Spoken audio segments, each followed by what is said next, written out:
Itu Marcus Rashford atau mantan kamu? Kok lebih bahagia sama yang baru?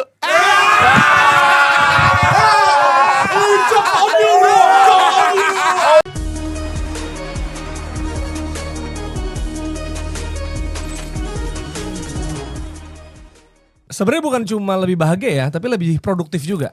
Dan juga bukan cuma Rashford, sebenarnya Haaland golin juga. Yes. McTominay MVP. Apa yang salah tim sebelumnya ya? Saya tidak mengerti. Coba gimana? Fans Chelsea gimana menurut kamu? Kutukan Kayaknya gak sih? tekanan di MU tuh emang besar banget. Jadi kayak lu tuh langsung kayak free gitu, kayak lepas. Kan Rashford di ini juga lumayan lah di Aston Villa kan? Rashford, iya udah perempat final musim lalu Iya. UCL. Menang. PSG menang. Mungkin ini kali ya ekspektasi supporter yang besar buat pemain jadi beban pas lagi main di Theater of Dream. Onana juga CV bagus banget. Oh, anak mas di Lawan Trabzonspor Fenerbahce ya? langsung banyak ngomong. Fenerbahce. Langsung hari Banyak ngomong. kedua. Hari Banyak kedua ngomong sampai- dari dulu. Banyak Oh, ngomong dari dulu. Dari dulu. Haaland disuruh sini-sini gitu. Enggak, maksudnya ngelit banget pas lagi di locker roomnya Trabzonspor. Iya, kita akan bahas banyak soal Newcastle lawan Barcelona. Kita akan bahas yang lain juga ya. Ini hasil pertandingan PSG kembali luar biasa ya lawan Atalanta 4-0. Spurs juga menang 1-0 lawan Villarreal. Ini ada match of the week. Yap. Juventus Dortmund Of course. 4-sama. Sama kayak waktu derby di Italia ya. 4-3 skornya gitu. Skor besar. Ya kan, skor futsal. Bukan Juve banget. Bukan Juve banget. Sorry, bukan Juve Allegri banget. Iya. Oke. Terus juga Bayern menang lawan Chelsea 3-1, Liverpool lawan Atletico 3-2, City lawan Napoli 2-0. Terus juga Arsenal menang ya 0-2 di rumah sendiri kayaknya Beb ya. Karena San Mames. di Spanyol kayaknya. Kita kan lagi ngitung ya tadi orang Spanyol di tubuh Arsenal pemain dan staff ada berapa, kurang lebih ada 10. Pantesan. Enggak Cuma- lebay. Oh, sama staff. sama staff gue Oh. bilang, sama coaching staff hampir 10 itu pas datang ke San Mames semuanya disapa-sapa, David Raya, Zubimendi pada pelukan gitu. Yes, tapi gak semua kita bahas banget. Tapi kalau Newcastle Barcelona mungkin bahasnya Rashford bakal cocok gak sama taktik Hansi Flick? Kan udah kelihatan sebenarnya. Jadi kalau gue pikir sebenarnya kalau ngebahas Rashford tuh dua hal bisa sama-sama benar sebenarnya. Bahwa di Man United dia jelek itu betul. Bahwa dia di Aston Villa sama di di Barca. Barcelona itu lebih termaksimalkan itu juga betul gitu. Karena menurut gue apa yang dilakukan Hansi Flick di Barcelona dengan Marcus Rashford itu adalah menyederhanakan role-nya lah sebenarnya. Jadi dia tidak lagi bermain sebagai winger jauh disuruh dribble bola sampai sampai bermeter-meter gitu ya. Tapi lebih disederhanakan lah role-nya. Jadi itu yang menurut gue lebih kelihatan sebenarnya kontribusinya di Barcelona, dan orang-orang bilang bahwa di Barcelona dia lebih bagus. Itu gue setuju sebenarnya. Cuman persoalannya kalau ngebandingin sama Man United, apakah Man United yang salah? Apakah Marcus Rashford yang salah? Menurut gue ada Marcus Rashford jeleknya juga gitu. Kayak openingnya Tio kan bilang kayak itu apa sih kayak apa, mantan lo kenapa jadi lebih bahagia sama yang itu gitu, sama yang baru gitu. Jadi sebenarnya kalau menurut gue bukan cuman sekedar pressure, tapi ada persoalan individual juga Marcus Rashford di Man United gitu. Karena kan kita udah sering lihat dia udah pernah dicoba jadi sentral, jadi winger, jadi inside forward. Itu semua role-role yang udah yang dikiranya bakal cocok sama Rashford. Beberapa sukses, beberapa kali juga enggak gitu. Banyak yang bilang bahwa Rashford mainnya jelek. Iya memang gitu. Lu bisa lihat kalau misalkan week in week out ngeliat Rashford di Man United itu jalan kaki, nggak track back, nggak pressing, itu beneran. Itu atribut-atribut yang bikin orang bilang Rashford mainnya jelek. Iya karena demikian gitu sebenarnya. Jadi buat gue bukan cuman perkara klubnya, tapi ada individualnya juga. Karena lu kan sering lihat juga Rashford tuh abis golin. Gue akan selalu bilang ini karena gue ngeliatin dia week in week out pas main di Man United, dia bisa beberapa pekan golin terus kemudian drop gitu, terus kemudian decision makingnya jelek, terus kemudian pilihan shotnya nggak bagus gitu. Jadi itu menurut gue individual, bukan perkara klub, bukan perkara sistem gitu. Walaupun ya di Barcelona sekarang role-nya lebih disederhanakan dan itu mungkin memudahkan dia, dan menurut gue ada rasa kayak ingin membuktikan gitu loh.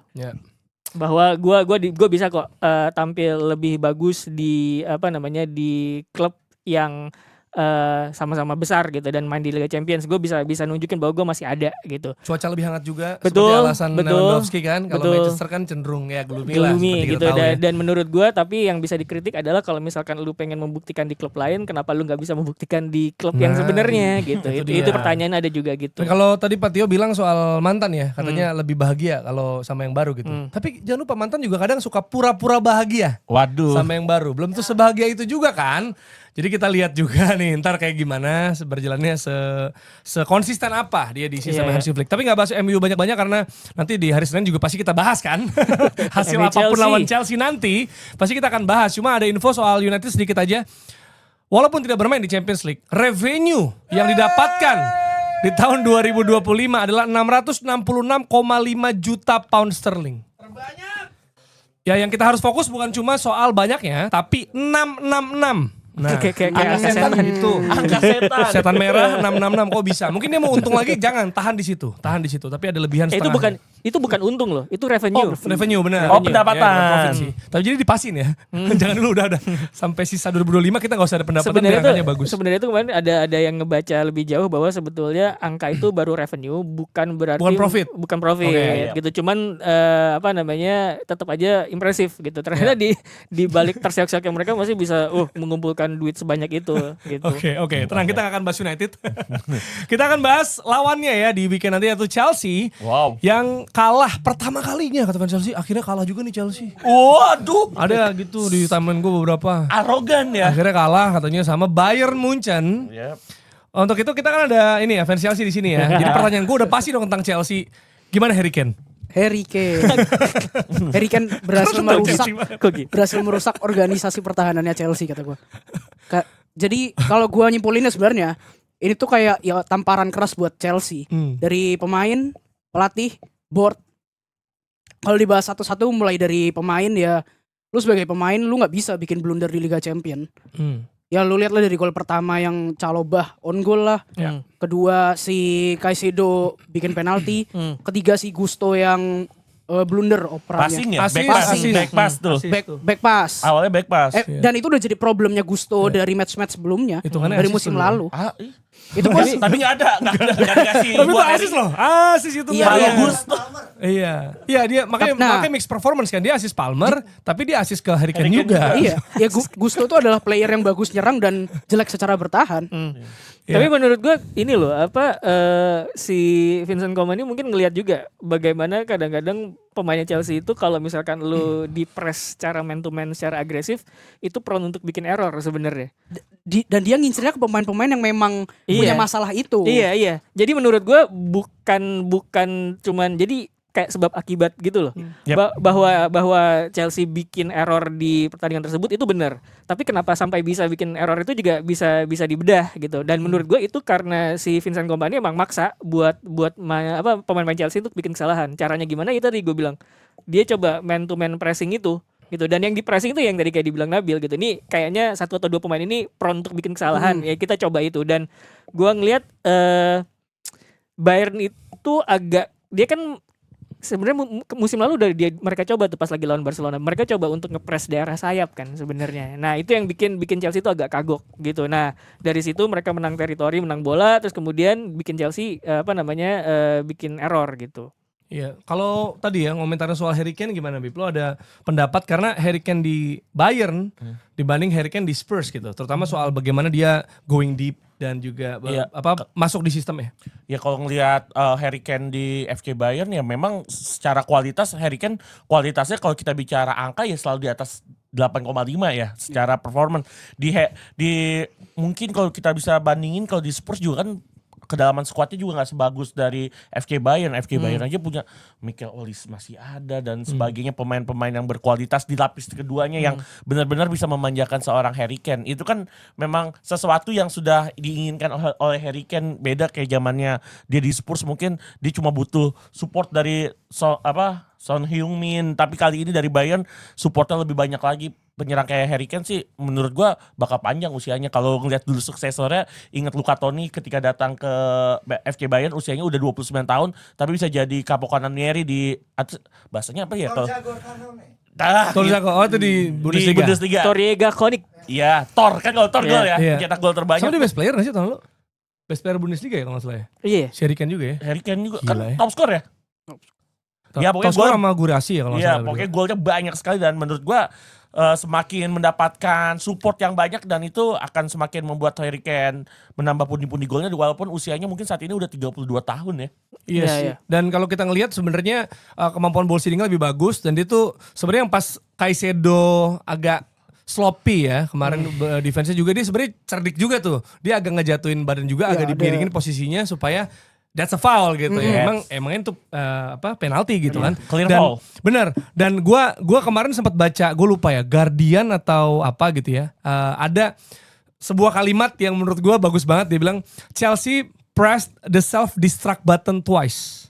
Handing Kane his goals. Jadi emang Chelsea yang mencet sendiri tuh tombol Iya, iya. penghancuran atas diri mereka sendiri gitu ya. Karena memang seperti yang tadi dibilang sama Nabil bahwa ya ini lu balik ke Champions League. Ibaratnya lawannya juga Bayern yang ini walaupun terakhir juara pas Covid ya 2021 kalau nggak salah. Tapi mereka langganan dan mereka tahu betul cara main di situ. Gitu ya. Dengan sistem yang ada dengan kalau kita lihat juga kemarin ada rekor Manuel Neuer juga pemain tertua yang main di Champions League bagi Bayern ya, yang geser Lothar Matthäus. Dan menangnya itu 100 kali dari 151 game. Berarti 60% lebih. Jadi cuma Thomas Muller, Ronaldo sama Casillas yang menang lebih banyak dari Neuer di 151 game itu. Jadi memang pengalaman mereka punya. Dan gue juga sepakat sama yang di komentar Michael Ballack ya. Yang mana Michael Ballack ini kan Bayern sama Chelsea kan. Iya. Bayern ini tim yang lebih mature aja. Dibanding Chelsea yang mana memang ini menjadi PR juga nih. Karena kita tahu di laga sebelumnya lawan Brentford harusnya mereka udah secure the win. Ya kan? Dengan Caicedo golin itu 3 poin tuh. Tapi ada kelengahan di akhir-akhir. Kalau bahasa Tio Garnacho bengong. Yang membuat mereka kehilangan 3 poin itu, Bill. Gua itu sebenarnya nih gua tuh udah pernah ngobrol ini di season lalu bahwa Chelsea itu kekurangan pemain experience. Gue bilang pertama kali adalah ketika Thiago Silva itu cabut. Gue bilang lu nggak bisa gantiin Thiago Silva dengan Tosin. Lu tuh butuh yang udah proven Premier League, bahkan proven Champions League. Ya sekarang ketika lu balik ke Champions League, lu nggak punya Colwill, Fofana yang sekarang udah nggak jelas mainnya juga nggak bisa diandelin. Akhirnya lu harus masang Tosin, Chalobah. Menurut gue ya 2 orang itu adalah back papan tengahnya Premier League. Lu mau berharap apa gitu? Papan tengah Premier League. Papan tengah Premier League. Bahkan Premier League papan tengah apalagi Champions League. Apalagi Champions League. Iya kan? Nah, kan? Iya, dong, masuk akal. Makanya gue bilang ini tamparan buat board. Papan tengah Premier League. Lu membangun squad ini gini deh. Memang board tuh bilang adalah kita tuh baru target juara 2 musim lagi. Jadi mungkin Chelsea masih akan melakukan rebuild 2 tahun ke depan lah. Cuman si Maresca sendiri kan udah bilang, gue butuh back tengah, defense ini bermasalah. Tapi kan board pada musim panas ini kan cuma datanginnya depan semua. Belakang pun hanya Hato untuk sebagai backupnya ke Korea gitu. Ya board si Maresca tuh bilang bahwa dari pertandingan ini kita tuh pasti akan belajar sesuatu lah bahasanya dia. Menurut gua dia belajar kalau dari secara dia sendiri, gua rasa dia belajar dari taktik itu ya. Si Chelsea kemarin tuh sebenarnya mainnya mirip formasinya mirip kayak waktu lawan PSG di final Piala Dunia antar klub. Si Jamesnya ada di midfield, Palmernya di depan. Jadi cara golinnya juga sama kayak PSG kan si Palmer. Gustonya maju ke depan, nge-support si Palmernya kayak gitu masuk ke dalam. Iya. Cuman problemnya adalah sepertinya si company ya udah dia udah belajar. Company. Si company itu dia kayaknya udah belajar dan sebenarnya itu udah kelihatan dari Chelsea lawan Brentford. Si Marescanya istirahatin James dan Kukurea. Gue udah ngerasa ini kayaknya dia mau nyoba formasi yang kemarin di final Piala Dunia antar klub. Benar. Sama company malah dibalikin. Yang harusnya Chelsea main marking pressing. Malah Bayern yang ngelakuin. Gitu, ya. Dan Chelsea bingung loh. Dan pinternya company menurut gue adalah dia bikin off the ball movement 4 ya. 4 depannya itu gak tertebak. Terutama Kane. Gue harus bilang Kane itu dia dengan dia turun terus. Si pemain belakangnya Chelsea ini bingung. Iya. Ini si sayapnya gerak-gerak kemana-mana. Kane-nya turun. Dan yang harusnya Chelsea ngelakuin man marking. Ya nggak ada. Gua pun nonton tuh bingung. Ini Maresca nerapin formasi yang sama tapi kok strateginya nggak Iya, jelas nggak- gitu. Sebenarnya lebih ke arah company bikin Bikin- strategi taktiknya Maresca Maresca jadi kelihatan ini, iya. jadi kelihatan nggak jelas menurut gua ya, karena kalau baca bahasan gitu kan, wah banyak yang memuji dominasi possessionnya Bayern. Tapi menurut gua itu tadi yang dibilang Nabil, sebenarnya kerjanya Bayern itu bukan di ball possession, tapi lebih kepada pergerakan off the ball-nya itu, terutama tadi para pemain depannya, sama bagaimana cara mereka pressing itu kan juga off the ball juga ya. Gitu. Jadi itu yang bikin Chelsea itu sedikit berantakan. Agak bingung nih gue pengen ngembangin permainan gimana. Sebenarnya kalau misalkan ngelihat taktiknya Maresca, menurut gue udah cukup masuk akal gitu dengan gue juga pengen main marking juga, tapi dia nggak nyangka gitu kan. Iya, Bayernnya juga lebih rapi main kayak gitu. Nah, kalau dengan mereka mau main kayak di final Piala Dunia antar klub, mereka berusaha untuk bikin lawan itu bingung. Ini gue harus ngembangin kemana. Nanti ketika mereka udah dapat bola, itu bola diarahin ke tengah, karena kan posisinya si Cole Palmer itu agak ditweak ya. Jadi kan posisinya sebenarnya starting kanan, tapi lebih drifting ke dalam tuh ya Iya. kan. Ya, itu yang sebenarnya. Nah, itu yang bakal jadi kunci adalah Cole Palmer, dan dia akan nge-supply passing atau operan ke beberapa pemain depan gitu. Itu works sebenarnya di pertandingan tersebut. Dan menurut gue Cole Palmer emang pemain terbaiknya Chelsea di pertandingan itu. Itu nunjukin sebenarnya taktiknya itu masuk akal si Maresca. Cuman ya Bayern eksekusinya lebih bagus aja in terms of the ball movement itu tadi gitu. Iya, sebenarnya kayaknya one of the greatest signing juga sih kayak Palmer ya. Kemarin kan game ke-100 kan. 45 gol 29 assist. Gila menurut gue Berarti ini orang. totalnya 74 sekian ya? Hah? GA-nya. 45, Iya, iya 70 sekian. 74 GA dari 100 games. Iya, iya. Gila. Ini orang gila. Gila sih. Ini Menurut orang gue ini gila. pemain yang bakal yang semoga ya Kalau sehat karirnya ya. panjang untuk Kalau sehat. Chelsea. Harusnya. Sehat. Iya. Seharusnya Chelsea tuh butuh sosok yang ikonik seperti zamannya Hazard. Lampard, Didier Drogba. Sekarang kan mungkin setelah lepasnya Roman dan juga gantinya ke Todd, pemainnya Fofana dibayar mahal. Ketot. Ketot bully. Ketot boli maksudnya. Masa Todd Bowley. Ketot lucu sih. Lucu ya. Lucu. Kayak Boli ya. Iya. Agak kurang ya kalau di sini ya ngomong Todd ya. Kan nama depannya biasanya kalau orang tuh ada Iya udah gak usah dijelasin Beb. Gak usah ditebelin. ya balik ke ini ya, Ketot. topik. Enggak, maksudnya kalau gue lihat Chelsea ini kan lumayan mubazir ya ngeluarin duit ya. Iya kalau dibilang Mubazir lumayan mubazir Mubazir lumayan. ya. mubazir. Oh, Ngeluarin maksudnya duit. dari banyaknya. spending Spending, duitnya ya, tuh oke. mubazir juga nih. Turnovernya gila. Nah itu sih. turnover pemainnya. Kalau perusahaan tuh turnovernya gila. Turnovernya terlalu parah itu untuk ngedatengin. Bahkan Fofana cuma main berapa kali, biaya transfernya bisa 85 juta. Iya, Leicester. Ya sekitar segitu. Dan menurut gua untuk gua sebagai Serie A lovers ngeliat Chelsea buang-buang duit segampang itu, kayak kita lumayan envy ya, iri ya ngeliatnya. Iya. Terus ya udah, tapi gua lihat balik lagi kayak ke Cole Palmer, semoga dengan datangnya Cole Palmer dari City dulu sih memang ngasih harapan langsung di musim pertama langsung kasih dapat gelar individu kan ya Iya. dari PFA, dan kedepannya pasti bakal semoga bisa menjadi icon selanjutnya buat Chelsea, dengan kontribusi.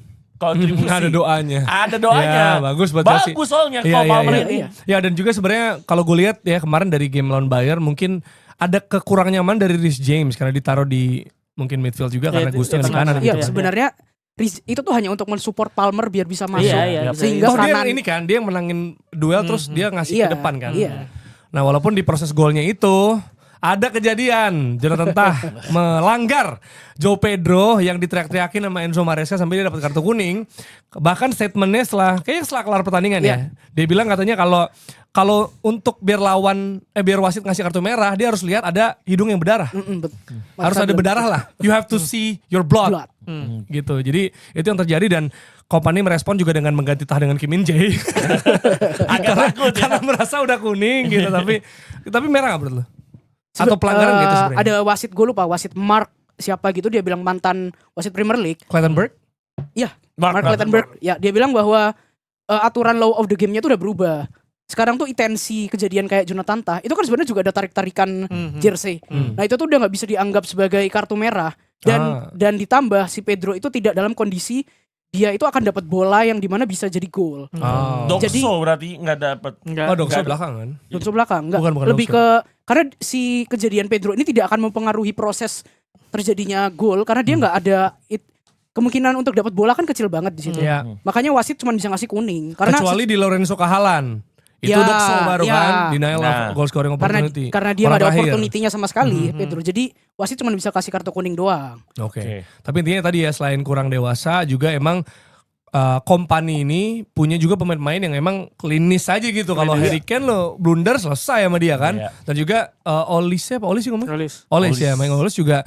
Kalau nggak salah Olis deh best player musim lalu ya di Bundesliga. Pokoknya dia bagus banget juga, adaptasinya juga cepat dan ya Chelsea udah coba ngincer dia 2 kali sih. Iya, waktu di Palace kan. sebelum Palmer tuh yang Iya, diincer jadi Oli. jadi Si emang Michael Olise. gak mengagetkan lah untuk situasi seperti itu. Nah kalau kita lihat dari previewnya nih ya, Chelsea akan menghadapi Man United yang beristirahat karena tidak bermain. Ini ada yang nanya juga soalnya ya. Sama sekali gak Bang, bermain ya. iya, di TikTok Bang Jerry, Bang Tio kemana nih? Ya. Katanya. Kasih lihat dikit boleh?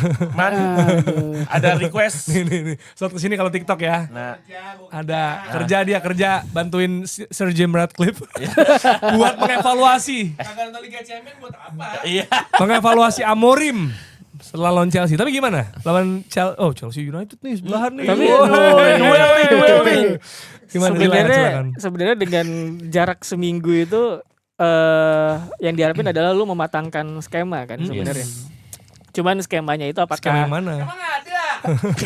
ada. Nih, Dengan 3 bentar back dulu itu ya? deh. Iya, menurut gua ada. Old Trafford Ada. loh. Ada.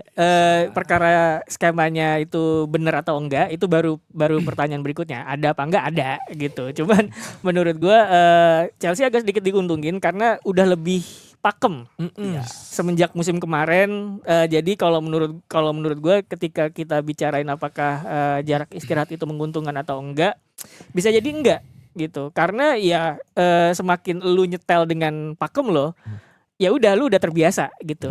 Jadi biasanya kan pelatih tuh udah nggak perlu banyak ngajarin, ya udah tinggal istirahat segala macam, kita siap main buat di weekend. Nah, persoalannya kalau tim yang belum pakem nih skemanya kayak Man United itu masih akan dicari terus tuh, ini masalahnya di mana. Itu akan banyak menurut gue ngabisin waktu gitu. Itu persoalannya di situ. Oke, dari Chelsea gimana? Apakah ada ketegangan melawan United atau it's Gua an rasa easy win sebenarnya- at Old Trafford? Wih, Yang tertekankan di sini sebenarnya MU.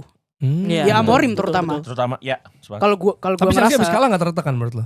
malah komennya Maresca dengan dia bilang kita belajar sesuatu dari sini. Gua rasa dia pun sadar taktiknya nggak jalan dan lain-lain, dan ini kan baru awal. Menurut gua kekalahan di awal gini bagus banget. Ya gua rasa Maresca akan belajar dari situ, dan Chelsea tidak dalam tekanan untuk harus menang. Masa? Enggak. Tapi Harus men- menang, gak harus menang Chelsea. Tapi menurut gue bukan- tekanannya tuh bukan gak harus menang, tapi gimana lu tampil bagus gitu loh, Iya, maksud konsisten gua gitu. gitu. Hmm. Ya tekanannya di MU. Kalau menurut gua ya mungkin ya match ini nggak akan seri antara MU yang menang karena Amorim yang lagi dalam tuntutan Tekanan. besar, tekanan, atau Chelsea menang ya karena MU Seperti udah dugaan orang. ya udah makin hancur Ya, aja makin udah. hancur. Tapi itu kemarin tuh lagi ini ya, Pecat nih kayaknya lagi rame si di Athletic tuh kan semalam ya. Semalam kita di grup chat itu notifikasi masuk gitu, si Sir Jim Ratcliffe katanya terbang kan ke Carrington buat ngobrol sama manajemen, sama staf pelatih, sama ya orang-orang di dalam sana lah Oh, gitu. Carrington justru ya. Dia ke Carrington. Bukan terbang keluar nyari investor lain. Oke, kita geser ke Juventus lawan Dortmund nih. Ada 8 gol, pesta gol ini. 8 gol dalam satu babak. Iya. Iya di Satu babak babak kedua. ya? Cuma Babak di kedua doang, babak kedua doang. Bahkan tadi kita ngomong ya, menit 63 satu sama. Iya. Menit 66 dua Dua-dua, sama. dua-dua. Tiba-tiba terakhir gila. Juventus. Bahkan 2 menit injury time, 2 menit terakhir injury time ya. Iya. Baru ada 2 gol yang diciptakan siapa? Juventus, Vlahovic Vlahovic ya? dan Lord Kelly Dan Lord Kelly lagi lagi. dari asis Vlahovic. Vlahovic cetak asis sih. Ya, gimana Beb sebagai Juventini lo tegangnya ada banget dong pasti. Aduh, tegang ada, PD ada. Pede lo sempet. Sempet pede pas lagi satu sama bisa nih kan Yildiz golin terus langsung ambil bola lagi. Kebobolan lagi, Vlahovic golin lagi. Itu naik turunnya kacau banget. Dua gol di injury time sih udah gak masuk akal sih ya. Iya, Tapi bener-bener. di level UCL apapun bisa terjadi. Gue pertama say thanks buat Igor Tudor yang mengembalikan grinta dan low spiritnya Juventus. Gue percaya DNA itu penting, dan ketika Igor Tudor, Giorgio Chiellini ke board itu menampilkan kembali Juventus itu seperti apa. Beda ketika zamannya Guintoli dan Thiago Motta itu. Guintoli dari Napoli, Thiago Motta dari Inter. Kita udah tahu ya. Di Italia tuh faktor-faktor kayak gitu tuh faktor X-nya tuh. Dan ketika balik ke Tudor, gue kan selalu percaya Tudor ini legendanya Juventus. 9 musim di Juventus dia tahu how to win the game, how to Juventus become. Dan gue lihat kemarin pas di awal musim dia kekeh banget, salah satu orang yang kekeh langsung bilang ke Kelly ini bahwa tolong pertahanin Vlahovic setidaknya hingga season ini berakhir dan dibuktiin dengan ternyata Vlahovic itu dikasih role baru. Gue nggak tahu role-nya jadi penyerang sayap, SS. Ternyata super sub. Itu yang nggak dipikiran semua Juventini. Super dan 4 gol dalam 4 pertandingan sih ngebalikin. Pasti sih striker kan butuh gol ya. Betul. Nah gue yakin Pede ya. kepercayaan diri psikologisnya seorang Vlahovic bakal naik. Tapi yang jadi PR besar adalah 7 gol dalam 2 pertandingan bukan Juve banget ya. Iya, maksud gue Allegri sih marah, jujur. Jujur. Gak usah Allegri ya. Luigi Del Neri ada dulu bekas pelatih Juventus jelek banget. Dari Kevo ya, Dari Kevo. Itu juga marah menurut gue ya. 7 gol. Gue sih sebenarnya gak nyalahin Gregorio. Tapi kan backnya jadi golin. Kalau Backnya golin mulu. Iya. Bremer asis. Bremer asis, Kelly golin 2 dalam 2 pertandingan. Mungkin gue ke Gregorionya nggak, mungkin ke defense line-nya Juve yang udah mulai ke expose. Gue nggak tahu apakah Bremer belum setangguh itu lagi setelah cedera, kembali dari cedera ACL-nya dia, atau mungkin organisasi yang dibangun sama Kelly, Kalulu ataupun Federico Gatti juga di beberapa pertandingan juga belum balik lagi. Tapi menurut gue pasti dengan adanya ruang-ruang yang terbuka di pertahanan Juventus sih, ini harus diperbaiki lagi sih. Gua ngelihatnya ini ketika lawan Dortmund itu pergantian Locatelli dengan Koopmeiners ini pengaruh penting. Iya. Kemarin pas lawan Inter agak lumayan Locatelli menjaga kedalaman walaupun terlalu dalam ya Bang ya. Terlalu dalam banget. Itu Hakan Calhanoglu bisa golin 2 kali di posisi yang kurang lebih sama. Dan itu kejadian lagi lawan Dortmund, gak punya seorang regista murni. Kerpen cuma digantiin CMF, Koopmeiners biasa CAM, dan ketika balik masuknya Locatelli agak lumayan di tengahnya Juve, agak lumayan bisa ngelawan ya. Itulah kenapa Gattuso sekarang agak harum Locatelli di timnas. Biasanya kan di zamannya Spalletti, Mancini agak ketendang, tapi Gattuso butuh regista yang tipe breaker ya. Itulah kuncinya sebenarnya, salah satunya adalah kemarin Locatelli bisa mendapatkan minute play lagi sih. Kalau menurut gue pertanyaannya kan tadi Labi bilang si Igor Tudor tuh tahu gimana caranya menang atau bahkan nyamain kedudukan lawan Dortmund kan ketinggalan 2-4 bahkan 2-4 jadi 4-sama. Itu benar ada faktor karakter, faktor grinta itu benar ada. Makanya kemudian ketika ketinggalan sekalipun, Inter kan sempat ketinggalan juga. Kemudian dia comeback gitu kan. Betul. Terus kemudian gol terakhirnya tuh si Aziz itu siapa namanya? Aziz itu dipuji sama Fabio Capello. Itu sebenarnya agak gegabah, tapi perlu dia bilang gitu karena berani ngelihat kesempatan dan itu golnya bagus banget. Jadi kredit buat Igor Tudor karena berhasil mempertampilkan grinta tadi dan karakter dan karakter itu tadi. Tapi menurut gue ada satu yang juga perlu dipertanyakan adalah gimana cara Juve bertahan. Menurut gue itu bukan cuman personil kalau ngelihat game Inter sama game Dortmund. Tapi emang pemosisian pemainnya tuh terlalu dalam gitu dan betul. Karena terlalu dalam itu ada ruang di depan kotak penalti dan itu kita bahas di episode sebelumnya. Itu agak gila kalau misalkan lu menghadapi lawan kayak ada Hakan Calhanoglu gitu ya. Terus lu bertahan terlalu dalam terus ada banyak ruang di depan kotak penalti lu, ya udah lu pasti bakal bisa disamber sama tendangan dari jarak jauh sama dia gitu. Dan itu kejadian lagi lawan Dortmund. Menurut gue itu lebih ke arah pemosisian pemain sama sistem bertahan Juventus menurut gue lebih ngutamain sama memperbanyak body, memperbanyak tubuh badan di overload di area pertahanan.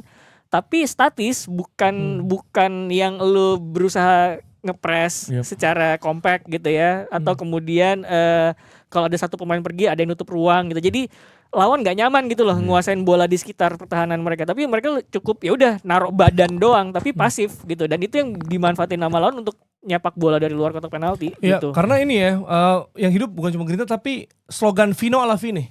Sampai akhir. Until the end itu benar-benar 2 game terakhir paling enggak kerasa banget di situ. Forza Juve. Gue sebagai fan Chelsea dari zaman dia Luca Vialli. Setuju. Berubah Dengan pemaparan berubah orang. Senior Labib dan Masuk suara masuk. Soal transisinya gak soft gitu. Tapi balik lagi ya, kalau gue ingat tadi Bang Rossi bilang ada ruang terbuka di depan kotak penalti, jujur 3 dari 4 golnya Dortmund dari luar kotak penalti. Emang iya. Itu kacau. Inter juga gitu sih. Ian Couto dan Betul. aduh yang Yang itu siapa sih agak Ben susah. Sebastiani. Ben Enggak, Sebastiani. Nemesa. Nemesa. Oh ya. yang awal. Nemecha. Felix Nemecha. Nemecha. Girassi namanya jadi Dortmund dua-dua ya kan? Di Ada kesalahan. Kidman juga manusia kalau kata kemarin Nomor kan. 9 Dortmund. Iya. Sturridge juga pernah, Sturridge, iya.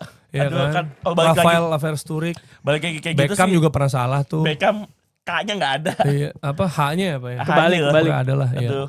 Tapi sih Juve dengan Tudor, padahal Tudor kan kita tahu selama aktif bermain adalah seorang center back yang tangguh. Seharusnya Tudor juga bisa memperbaiki sih sistem pertahanan di Juventus yang terlalu terbuka dan double pivot di Juve sih yang harus nggak boleh terlalu lama dalam melakukan ball position ketika ada tekanan. Gua ngeliat kemarin pas lawan Inter dan lawan Dortmund, satu gol Dortmund ada yang Carpenteura memaksakan melakukan manuver di press sama dua pemain, habis itu gol Ian Couto tercipta.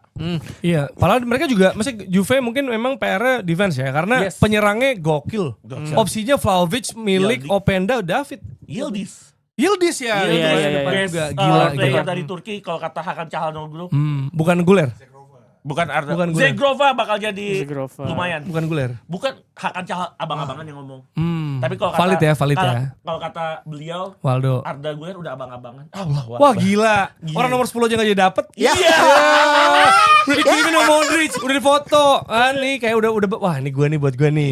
Mbappe yang dikasih. Jujur kalau gue Madrid ya Mbappe sih. Jujur, kalau Del Piero ngasih langsung ya Bang. Kita udah tahu Iya. Del Piero ngasih langsung nomor 10. Langsung. Kayak Nani Kemana Giovinco? Iya.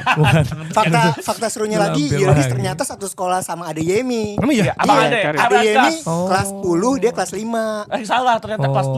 7. Kan beda umurnya 3 tahun. Oh gitu. 2002 sama 2005. Iya, pokoknya Iya. dia ternyata satu SD atau sekolah gitu Satu ya. sekolah. Satu sekolah. Grade 7 sama grade 10. Nah, jadi ini PR pasti pertahanan ya Yap. untuk Igor Tudor karena dia juga defender gitu. Iya, dia Jangan tahu lah. jangan fokus yang ngeband doang lah. Dia Tudor Cinema Club. Iya.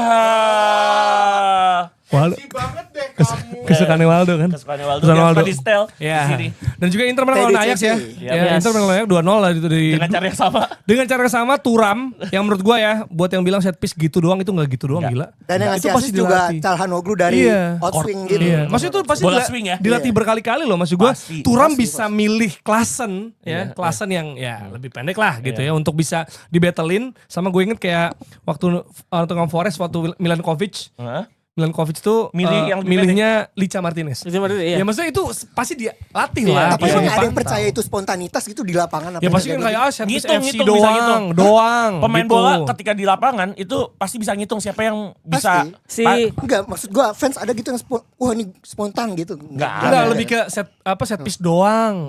Gitu doang hoki. Meremehkan, Jadi cuma crossing ke atau passing ke kotak penalti abis itu rebutan siapa yang menang berharap dulu. ya. Ini gue lagi lihat tadi Turam kan golin juga ya dari corner kick pas lawan Juventus dari set piece. Gue lagi lihat yang jaga juga pendek ternyata. iya iya. Gitu.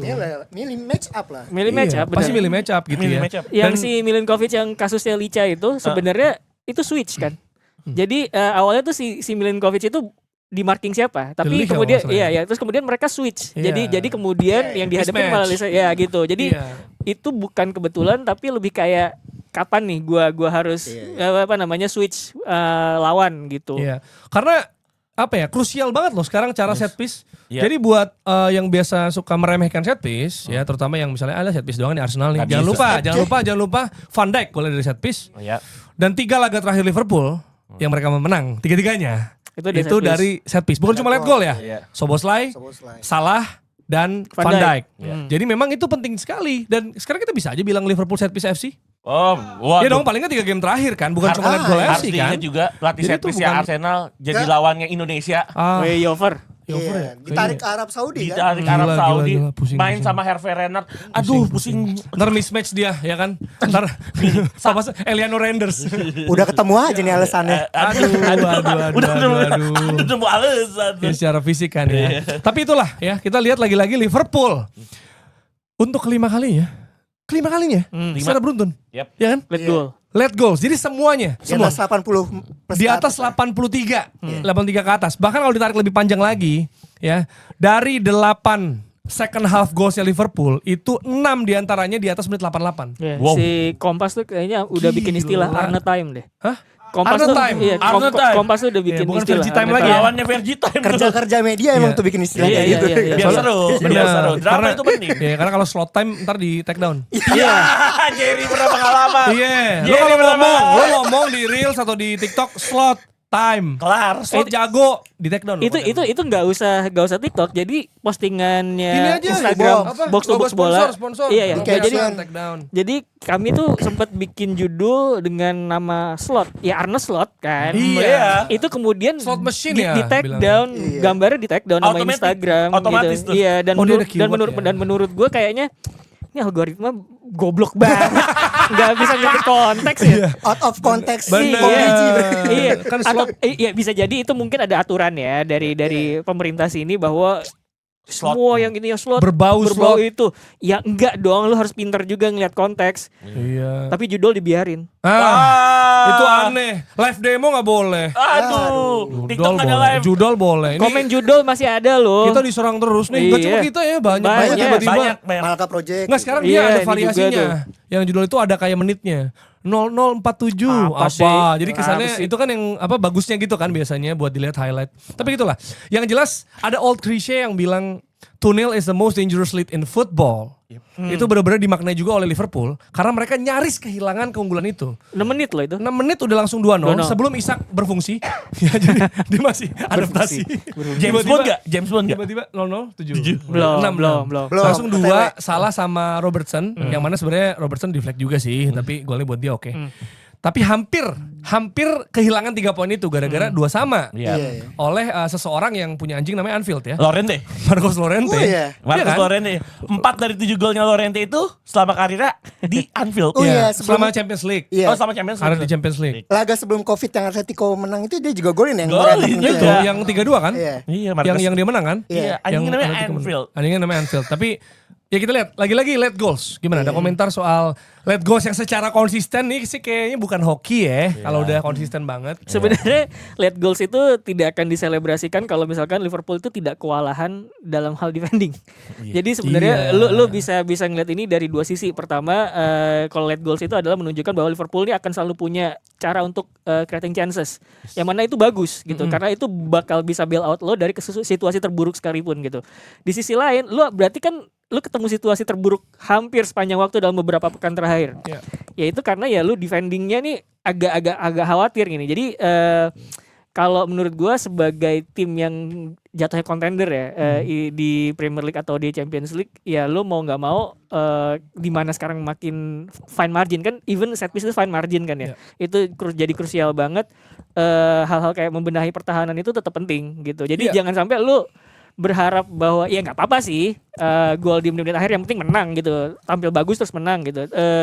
Cuman tetap aja jangan sampai ketika hari lo lagi abis, chance lo banyak tapi lo nggak bisa bikin gol, terus lo bikin defensive error. Itu sebenarnya yang sorry bukan defensive error tapi pertahanan lo rapuh gitu. Itu yang bikin sebenarnya bisa ganggu gitu. Dan gue ngeliat sebenarnya Atletico tuh kayak gitu. Jadi setelah ketinggalan 2-0 tuh mereka nggak drop. Bagusnya itu buat Atletico mereka nggak drop dan cukup bikin repot Liverpool untuk bangun serangan dari belakang. Itu yang bikin Liverpool agak sulit menghadapi Atletico semalam gitu. Ya sebenarnya ya gue sepakat juga late goals itu terjadi bagi Liverpool karena memang mereka terus berusaha. They keep pushing forward. Iya. Bahkan ada tendangan salah yang kena tiang. Maksudnya it could be the end of the game gitu ya kan, kalau 3-1 kill the game gitu. Cuma Florian Wirtz ya. Iya, Operan Florian Wirtz tapi gagal gitu. Jadi sebenarnya Liverpool udah nyoba terus lah sampai salah kena tiang itu. Tapi selain late goals kita juga mesti ngelihat lagi-lagi soal set piece-nya Liverpool nih. Ya kan Liverpool udah menentukan pertandingan dari set piece paling tidak di 3 game terakhir. Ya tadi gue bilang di Burnley, terus Arsenal sama lawan Atletico, dan juga mereka kehilangan keunggulan. Itu juga dia, problem iya, ya kan. iya. Lawan Bournemouth gitu, lawan Newcastle gitu, lawan Atletico juga gitu kan. Gitu. Hampir 3 jadi 1 poin dan ini akan berbahaya gitu. Jadi tinggal bagaimana mereka konsistensi pushingnya supaya dapat late goals. Tapi kan sebenarnya itu bisa dicegah gitu loh. Iya. Sebenarnya late goals itu terjadi keren. Tapi memang ini adalah ada krisis lini belakang nih yang mesti dibenahi sehingga mereka nggak tegang mulu. Walaupun orang-orang bilang ini kayak Liverpool bisa late goals terus gara-gara beli Wirtz sama Frimpong. Wow. Karena Leverkusen dia begitu DNA tahun lalu Leverkusen. kan. Iya, Jadi iya. dibawa tuh DNA-nya. mumpung ada Labib nih di Liga Indonesia kan juga ada yang sering cetak gol 90 plus ke atas ya. Persijap Jepara ya kan. Persijap Jepara. Mentality monster tuh ya. Iki Jeporo Iya. itu ya kalau balik ke Liga Indonesia sih balik lagi kalau Persijap sih memang modal semangat sama determinasi sih. Mungkin Liverpool juga kayak gitu. Iya. Tapi memang nggak mengkhianati hasil sih upaya-upaya yang tadi lu bilang forcing something itu kadang-kadang memang akan mendapatkan hasil maksimal tapi balik lagi apakah ketika contoh kalau balik case-nya Liverpool lawan Atletico kan udah menang 2-0 ya dari Iya. menit 6 ya. Menit 6 terus akhirnya kena disamain sampai Lorente brace-nya tuh menurut gue sih balik lagi defense-nya Liverpool harus diperbaiki juga. Yes, dan Isak udah debut ya. Iya. Sebenarnya ada beberapa link up play sama Wirtz juga udah Bagus. kelihatan dia bikin 2 peluang juga dan Arne bilang kayak dia juga kaget kok ternyata dia bisa cepet ya untuk bisa main 60 menit dengan kondisi kayak gitu ya walaupun sempat ada drama dan match fitnessnya diragukan tapi udah bisa kembali tuh. Wirtz juga kan gak full ya karena mereka akan menghadapi Everton. Yang mana lagi oke banget termasuk Grealish-nya Waldo nih. Kenapa harus Grealish-nya Waldo sih? Karena dia dari pekan pertama pakai Grealish di FPL. Laga Bisa semua pembuka orang Premier lihat. League game week ini Langsung. Derby Merseyside. Oh iya, Derby Langsung dari Merseyside. Merseyside. Setengah 7 hari Sabtu. Iya fisikal juga ya sebenarnya jadi akan seru banget juga dan Walaupun gak sepanas zamannya Steve G lawan Leon Osman ya. iya Agak tua ya saya. agak tua jujur. Oh, Leighton iya. Baines ya. Neil Jagielka, mohon maaf dan Leon Osman. Kak Dem. Tapi ini sih menurut gua penasaran banget karena Everton juga lagi bagus kan, Iya. lagi rise up ya. Jadi bisa dibilang biasanya kan kalau Liverpool Everton tuh Evertonnya jauh di bawah gitu loh ya. Iya, Mereka iya. punya cuma semangat juang doang yang lu Betul. bilang. Punya gerinta doang tuh. Modal derby Iya, aja, secara modal kualitas derby. kurang termasuk Tarkowski yang begini nih ini keren banget kan Iya. untuk penutup Goodison Park cuma sekarang nih Everton lagi formnya bagus jadi seperti akan oke ya ketika menghadapi Liverpool nanti. Dan ya Diego Simeone kartu merah juga kan biar dia nggak salaman sama Arne kali ya Dan nggak nggak tampil di sideline-nya Arsenal nanti kan game week 3 lawan Arsenal. siapa? Simeone? Simeone kartu merah. Oh dia dua ya? Jadi Iya, dua Oh, direct red card. Iya dari red kan. Iya masih lama itu ya. Tapi kalau Arsenal kan yang penting 2-0 ya kan dengan Trossard dan Martinelli. Gimana Martinelli udah nge-WhatsApp nggak ke lu apa gitu setelah laga? Iya dia bilang Cuman- kayak ya bagusan gue jadi cadangan kan. Tapi itu emang Super sub. Super sub emang kan udah bilang Super dibuang mah sub. jangan orang bilang bang saatnya jual mah jangan dong. Opsi Kedalaman aja. hilang. Justru tadi ya yang Rahman bilang tadi di off cam bahwa Eze ini penting di kiri juga Iya. supaya Iya. bikin backnya capek ya kan dengan gerakan-gerakan dia. Abis itu Martinelli masuk. Tapi golnya dari tengah. Itu kan Bernabeu gol kan? sebenarnya ini kan Teori Angri. Teori Traumatik. Bernabeu gol. Iya dari tengah. All day long, baby. Courtois. Buat yang Madridnya gol Waldo nih. traumatik sih gue. Iya pas dilihat lagi astaga. Aku ke trigger gitu. Iya, sama-sama di tanah Spanyol. Iya. Tapi Martinelli Basket emang di sama Spanyol bagus dia. Iya. Kan dulu Sevilla juga yang Iya, baju iya. hijau tuh Tunggu, Martinelli juga. ini Iya, momen betul. ketika Martinelli masuk langsung dapat peluang itu, Jar. 36 detik. 36 detik. 36 detik. Berarti sama Liga Champions lagi wangi. Di Liga Champions Asia di ACL tuh ada juga yang sama kayak Martinelli. Siapa namanya tuh? Alif Iswan, pemainnya Selangor ketika lawan Bangkok United. Info. Jadi ketika dia dimasukkan di menit ke berapa itu lagi kalah 3-1 Selangor dari Bangkok United. Dua tim yang satu grup sama Persib. Nah Oh. iya benar Bangkok United sama Selangor. Dan Alif Iswan masuk dapat peluang cetak gol cuma sekitar 20 detik sekian. Oke. Oh berarti Martinelli sama. Sama dan juga Trossard ya sejak dia debut di Arsenal Januari 2023 dia terlibat dalam gol sebagai substitute ya. Iya. Lebih banyak dari semua pemain Premier League lain. Wow. 10 gol 4 assist. Jadi emang ini super sub ini orang dua. Iya, Pas. tapi menurut gue dua kondisi golnya itu memang menunjukkan kemampuan terbaiknya Martinelli sama Trossard. Yang satu dari situasi transition, Betul. Iya. counter tuh direct. Satu Itu di emang itu. Iya. Yang satu itu adalah lu nyari ruang di dalam kotak penalti buat nembak. Betul. Iya. Si Trossard. Trossard sabar tuh ya. Iya, itu jadi menurut gue terlepas dari bahwa mereka mungkin jadi option sebagai super sub, tapi dimasukinnya tuh dalam buat forcing situasi apa Iya. sih gitu sebenarnya. Bener. Jadi Martinelli tengah deh. Arteta udah nggak usah kiri-kiri Buat lagi. buat transition Iya sebenarnya. transisi aja tapi menit 70. Sekarang gue tanya deh, mendingan mana nih versi Arsenal ya misalnya. Dia main diganti menit Chelsea. 70. Oh iya. Atau Juve gitu tadi. dia main menit 70 diganti atau dia masuk menit 70. Itu aja pas Iya, kan iya, 20 iya. menit. Tergantung kalau misalkan lu menghadapi tim yang rapuh buat transition, lu jadi starter juga nggak masalah sebenarnya. Iya, Main tetep 60 ketebak sih. iya bisa Berat-berat gitu. dia. Cuma kan kalau kita lihat lawan City di Oktober 2023 kan dia winning goal ya. Ya, Dia kan yang Mutia datang ke iya, Emirates. itu 4 pergantian kan. Itu berguna semua. Tapi lawannya adalah Manchester City yang mengalahkan Napoli 2-0. Yep. Oke, Bib, kalau di Lorenzo nggak merah begitu game. Hasilnya begitu. Enggak. Gue yakin enggak. Karena kenapa? Kevin De Bruyne kan diganti abis itu sama Oliveira. Ngeganggu ada faktor taktikal yang harus diambil sama Conte karena ya kehilangan Lorenzo aduh ya Allah, ini orang penyakitan banget sih.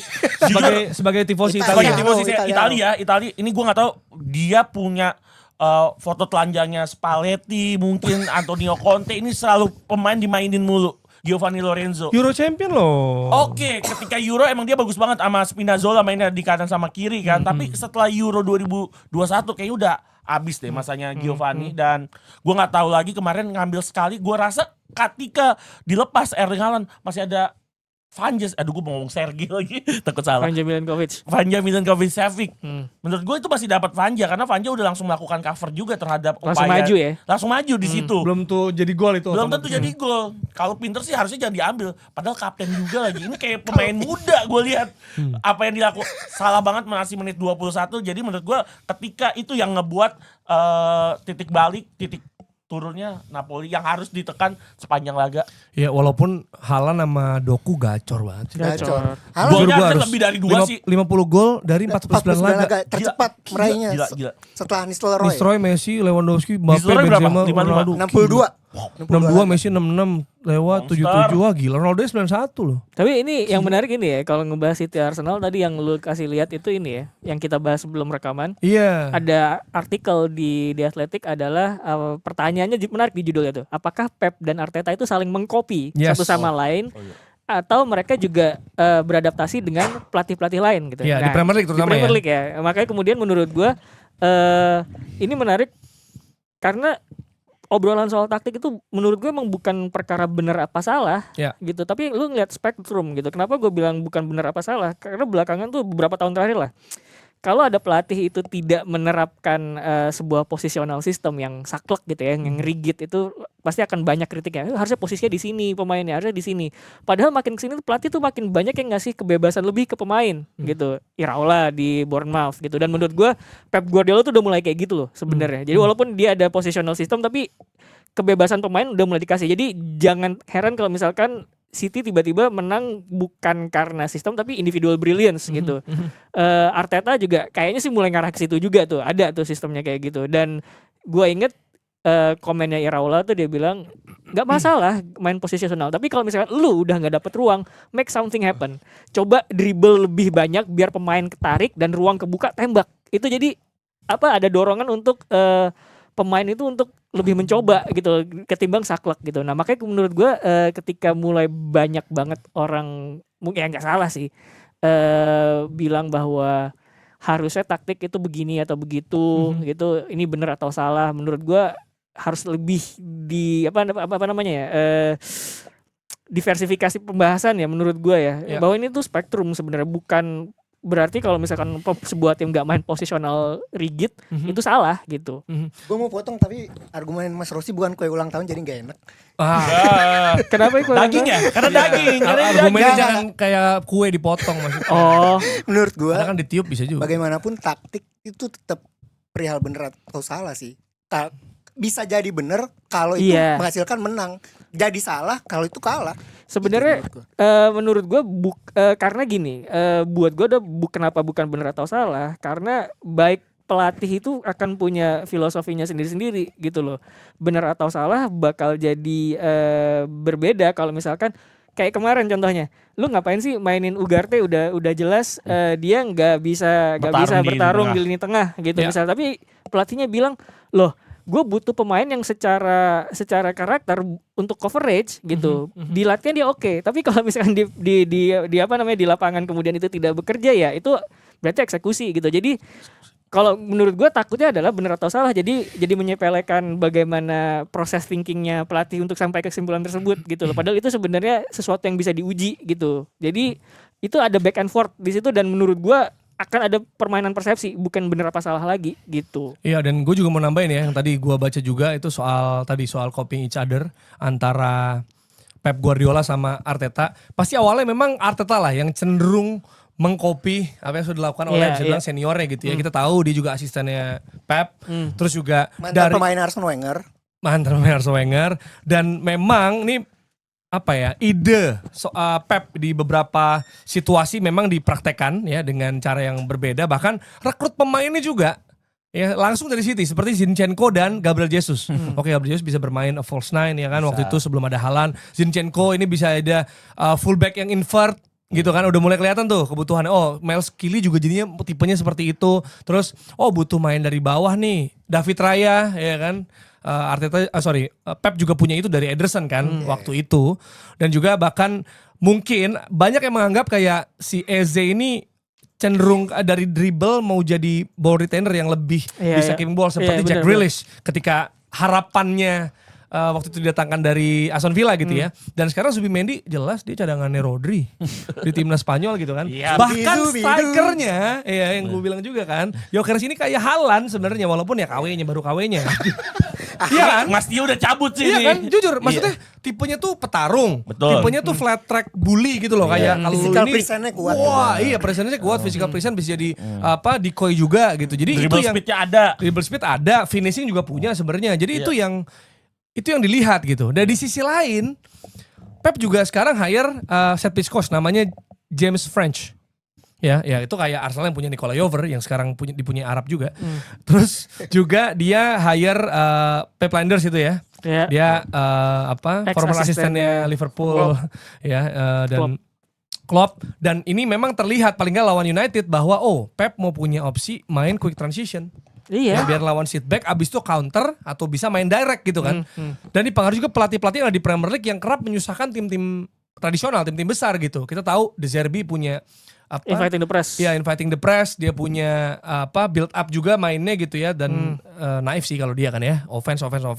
Terus juga ada pelatih kayak Eddie Howe yang menekankan physicality dan intensity, dan itu yang mulai terlihat di Arsenal Arteta ya kan, dengan bagaimana mereka solid banget gitu. Pemilihan pemainnya juga ya kita lihat Mosquera bisa gantiin Saliba. Terus juga Iraola kita tahu dia punya man to man pressing yang bagus dan belum terlihat bermasalah sejauh ini walaupun ditinggal banyak pemain ya. Bahkan backnya hampir semua. Start terbaik Bournemouth. Tapi exactly, malah lebih bagus dengan apa yang ditampilkan. Jadi memang sosok pelatih itu begitu berpengaruh dan memang itu yang coba ditawarkan gitu ya. Toh Arteta juga berkembang loh preferensi strikernya dari modelan Aubameyang sama Lacazette kan pas dia masuk, Gabriel Jesus, abis itu Kai Havertz, terus sekarang Gyökeres. Jadi memang itu sebuah proses lah yang mirip sih Ros emang. Memang. Sebenarnya. Iya.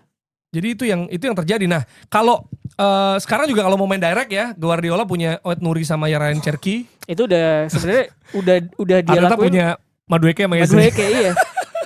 Dan dia sebenarnya udah kayak begitu di Erling Haaland. Ketika dia datangin Erling Haaland tuh udah mulai kelihatan. Waktu itu kan John Stones belum sering cedera ya. Dia bisa carry bola atau kirim bola langsung ke depan ke Haaland tuh bisa gitu. Jadi pernah kan kejadian gitu sama Arsenal tuh. Iya. Iya ke depan gitu ya. Jadi sebenarnya udah apa namanya udah dilakukan ketika dia pertama mendatangkan Erling Haaland. Dan menurut gue sih kalau misalkan ngelihat sejarahnya Pep Guardiola, dia itu paling puritan menurut gue pas lagi di Barcelona. Walaupun Barcelona tuh dari musim pertama sama ke musim keduanya dia tuh ada perubahan. Dia musim kedua itu ngotot main pakai 3-4-3. Kenapa kayak gitu? Karena lebih enak buat ganti-ganti posisi di Barcelona musim kedua. Setelah sebelumnya main 4-3-3 gitu. Nah, di Bayern Munchen dia ngelihat dia kayak gue lebih enak 4-1-4-1. Iya. Philip Lahm jadi DM DMF gitu. Terus kemudian Javi Martinez itu udah jadi di belakang. CB ya. Iya. Jadi menurut gue in terms of adaptation sebenarnya Pep Guardiola tuh bukan sesuatu yang baru sih dia lakukan gitu, karena gue baca juga dia tuh sebenarnya bukan pemain yang cukup ketika jadi pemain gitu ya, dia nggak cukup pede sama tackle. Dia selalu percaya sama ngerebut bola gitu. Tapi ketika dia main ke Brescia di Serie A, dia itu belajar tackle tuh ternyata importance, tapi bukan berarti lo harus selalu tackle, tapi ada timingnya kapan lo harus tackle segala macam gitu. Iya, lo ada pendapat gak soal Arsenal City ini akan gimana berjalannya dari preview? Iya, kalau gue lihat Arsenal City ya pasti bakal jadi big match yang luar biasa. Tapi kalau misal super big match ya, tapi mainnya nggak akhir pekan ini kan? Akhir pekan ini bang kita bahas. Minggu setengah 11 malam. Oh iya, selain berarti big match banyak ya Premier League ya. Super Sunday. Iya Super Sunday, kangen banget lagi kata-kata Super Sunday big match tuh. Super Sunday big match ya kalau gua ngeliat Arsenal Chelsea ya pasti Arsenal City pertama Arteta sama Pep Guardiola, walaupun Arteta pernah berguru bersama Guardiola sih gua rasa Arteta bakal tetap unjukin kalau dia juga bisa berprestasi, apalagi banyak drama-drama yang lumayan, apalagi Arteta pernah berseteru dengan Erling Haaland, itu bumbu-bumbu yang luar biasa menurut gua, tambahan bumbu-bumbu. Untuk yang Arsenal City kan juga sebenarnya bukan dalam posisi yang lagi baik juga ya di Premier League, walaupun habis menang sama MU kemarin 3-0, tapi menurut gua ini kesempatan buat Arsenal ngejauh dari kejaran City dan tim-tim yang di bawahnya. Apalagi posisi Kedua sekarang ya? Dia lebih Kedua. Menurut gua Arsenal lebih diunggulkan daripada City. lebih diunggulkan. Gue sih ngelihat potensi kemarin ketika lawan Napoli itu bukan hitung-hitungan, karena hitung-hitungannya pasti mentalnya buat Liga Champions kan lawan Napoli City. Tapi kalau misalnya ngelihat prestasi City yang udah kalah 2 kali di Premier League sih, ya ini kesempatan banget buat Arsenal nurunin kembali City ke habitat aslinya. Pertanyaan Jer. Keseringan nama James. James Purba. Pertanyaan besarnya justru apakah kemenangan 5-1 musim lalu terulang lagi atau enggak gitu.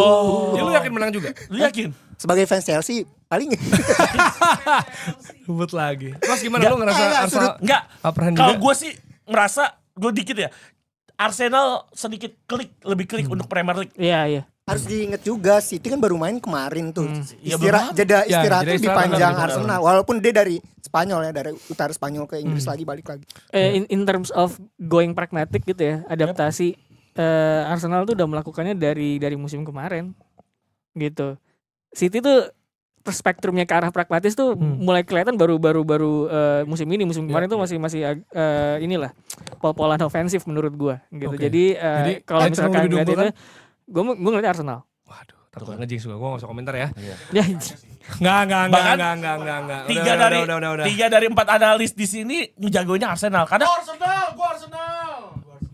Enggak. Ya, Kita lihat ya. jadi banyak yang support lu kenapa jadi langsung Enggak, kecuali main di Etihad yang udah lama Arsenal nggak enggak main? menang. Karena banyak beberapa dua sama faktor Etihad ya. Dua sama musim Yang dua sama lalu. Etihad ya? Terakhir menang kan zamannya Cazorla di Ya. sana kan. Oke, kita akan lihat nanti di akhir pekan seperti apa. Yang jelas Madrid gak usah kita bahas karena Guler kan blunder kan? Iya. Ada Guler kan? Kalau nggak ada P juga nggak jadi Mbappe. Iya, jadinya Mbappe tanpa 2P Mbappe.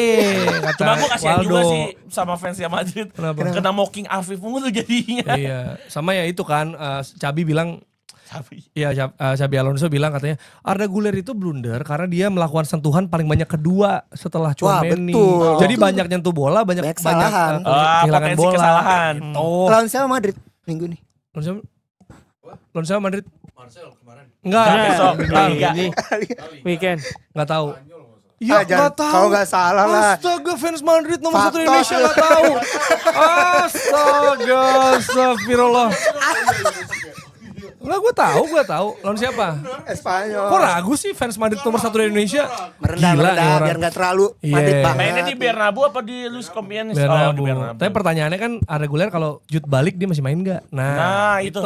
Itu kita bahas Gimana lah ya? ya. Kasihan juga Arda Güler katanya Iya. digadang-gadang di Turki kalah sama Kenan Yildiz. kayak satu lagi pemain Eintracht Frankfurt, Chance Nah, Uzun. Chan. Golin lawan Nah. kemarin Lawan 5-1. Galatasaray. Frankfurt kan peringkat pertama Liga Champions sementara ini. Nah, iya Iya, betul. itu Juventus dia. 16 infonya. Oke. PSG musim lalu juara peringkat 16. Tenang. Oke, kalau Thank you supporter Viali. Oke.